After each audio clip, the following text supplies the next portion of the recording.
What is going on?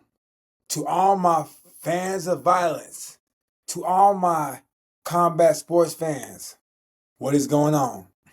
My name is Muhammad Lawal. Some of y'all know me as King Mo. And today I'm doing something a little different, right? You guys know I love me some bare knuckle boxing. I love that shit. It's violent, it's bloody, it's fast paced, it's primal as hell, and everybody can relate to a fist fight. And I was thinking to myself, is there a pound for pound bare knuckle boxing rankings anywhere? I looked around, I didn't see none. So what I decided to do is create my own pound for pound list. I'm going to utilize all the top bare knuckle boxers in North America that come from the BKFC space and the BKB extreme space, right?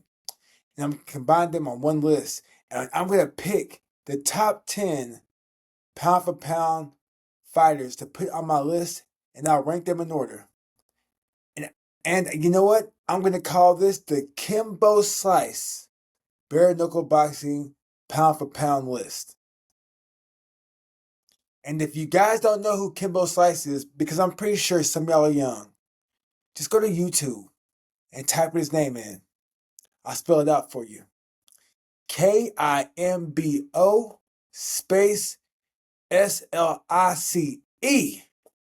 Return. And know what's going to pop up? Of a scary brother with a thick beard, some golds in his mouth, and some busted up knuckles. And you're going to see him breaking jaws, busting up eyes, and knocking boys out. Kimbo Slice made bare knuckle. Actually, he didn't make bare knuckle, but he damn near turned bare knuckle commercial. And back when he was fighting, he was doing that shit in the streets. It wasn't as organized as it was today. It was in the streets. And Kimbo Slice made that shit commercial. So let's proceed with the rankings. And we'll start you off at number 10. And in the number 10 spot is Platinum Mike Perry. He holds a record in bare knuckle 6-0 in BKFC. His last 3 bare knuckle bouts were over Jeremy Stevens, which was a 5th round KO at BKFC 82. And that fight crowned the inaugural King of Violence. That was the King of Violence title fight. Or was it? I think it was, yeah. And then he beat Thiago Alves in Knucklemania in the first round via TKO.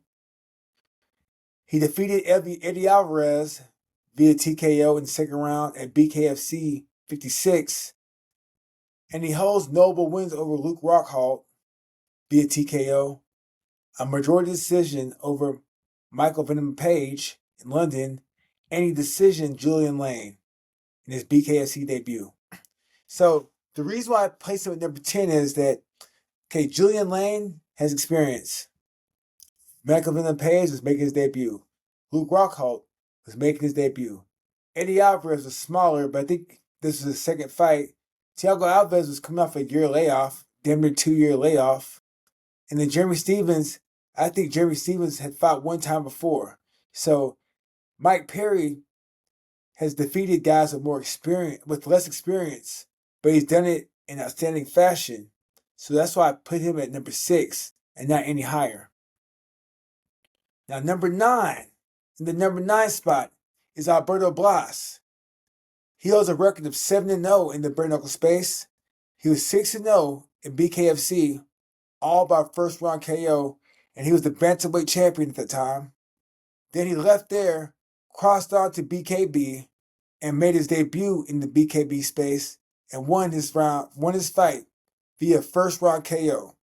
So all his fights, all seven of his fights in the bare knuckle space have come by way of KO. He defeated his first fight BKB, Ruel Panelis. He has a win over Ryan Reber, and that was his first bantamweight title defense in BKFC. And he won the belt from Keith Richardson at BKFC 62. So, he was an undefeated contender, won the belt by KO, left the organization, and won his debut in a new organization by KO. So that's why I have him at number 9. He's a former champion, and he stopped everybody's face. So that's pretty impressive. I find that to be more impressive than what Mike Perry's done. So that's why I place Alberto Blas at number 9. And then number 8, the redneck, Dave Mundell. He's the BKFC middleweight champion, and he's held that belt since December of 2022. He's defended that belt 4 times and won. I think his biggest win was over Mike Richmond, and his notable loss came to Hector Lombard. He's been consistent. He's had a bunch of wins, 4 wins, and that's why I place him at number 8. He's still the champion, and he's still on the hot streak. Number 7 is Britain Hart. She holds a bare-knuckle record of 10-3. Her last 3 victories were over Ty Emery at BKFC 71 in Dubai, and she won that fight via unanimous decision. She beat Tay Starling at BKFC 63 by unanimous decision.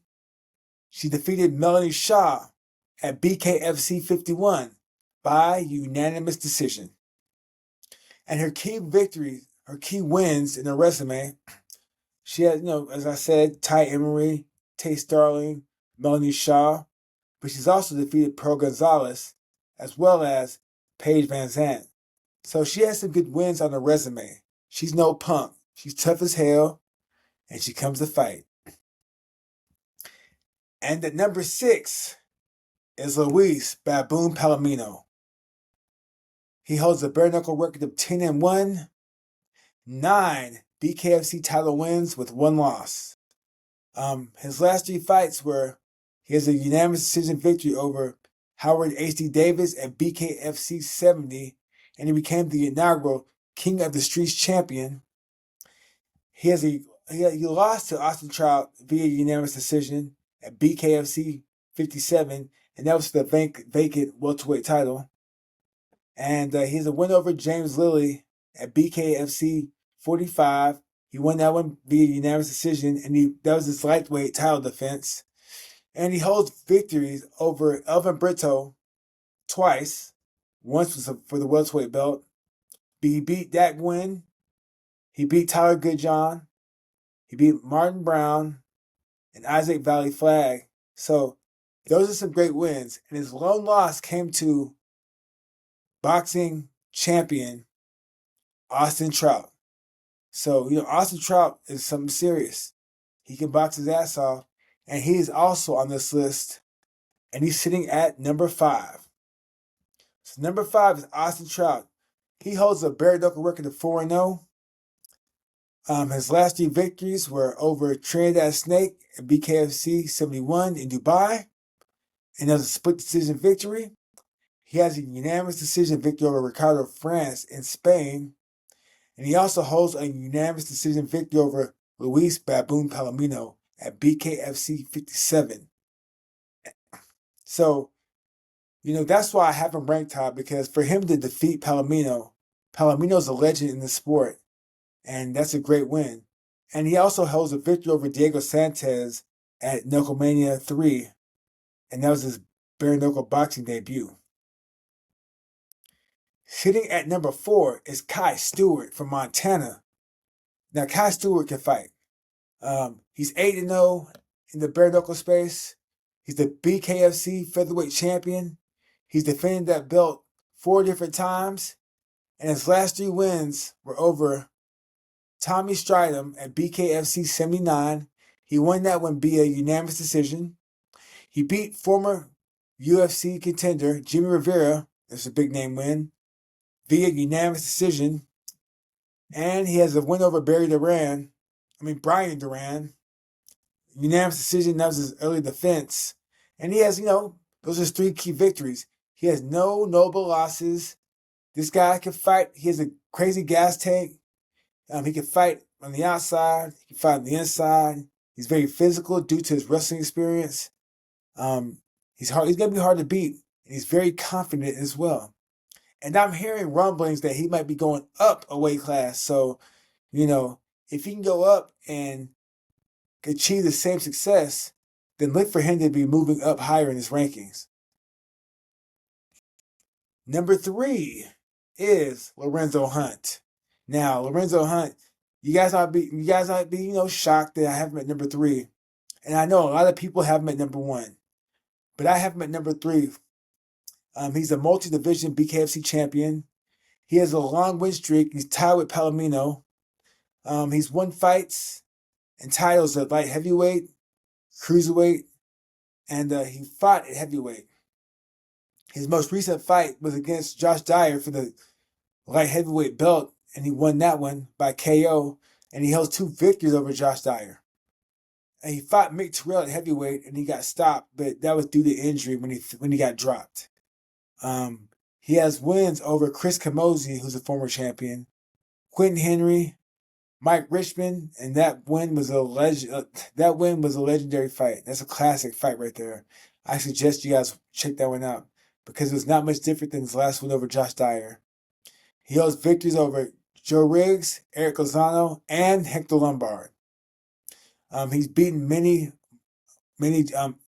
fighters from the UFC and Bellator, and his notable losses came versus heavyweights. Gustavo Trujillo at that time was not a heavyweight, but he's a heavyweight now. So Mick Terrell beat him at heavyweight, and he got stopped by Gustavo Trujillo. And I think that was another bare knuckle promotion. Actually, I'm not sure, but I know it happened. I think it might have happened at BKFC. But Gustavo Trujillo is the truth. He's a savage. Sitting in our number 2 spot is Christine Ferreira. She holds a record of 11-1. Her last 3 victories were over Jessica Borga at BKFC 82, and she was crowned the Queen of Violence, and she won that fight via TKO. And that fight was a hell of a fight where both women went down, but Christine cracked Jessica Borga with the big right hand and sat her down, and I think that there might have been some orbital bone damage to her eye, but that was a hell of a fight. It was a great fight, a great high-level fight between 2 world-class women. She also has a victory over Myra Vicens via TKO, and that was a title defense.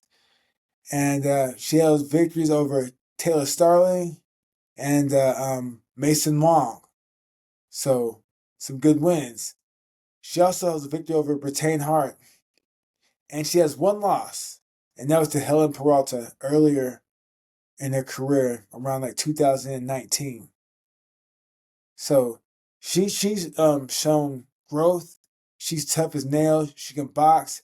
She can fight going forward, backwards, inside out. She goes to body well. She has great counters. She has a sharp jab. She's a monster left hook, a monster overhand right. She is the complete package. She's tough. We've seen her go down and get back up. She fought Jessica Borga, who's the bigger lady, and she defeated her via TKO. And she was crowned the inaugural Queen of Violence. So that says enough right there. She's the truth. And I think she's the best fighter in BKFC. Now our number 1 bare knuckle boxer who holds the number 1 spot in the Kimbo Slice bare knuckle boxing rankings is Gustavo Trujillo. Now he's 8-0 in bare knuckle. All 8 of the wins come by way of KO. His last 3 fights in the bare knuckle arena, he defeated Lucas Brown, who's a former WBA regular heavyweight champion. He dropped him twice in the first round. He beat Richie Leak via KO at BYB 34, and he unified the BYB and the BKFC straps in 40 seconds.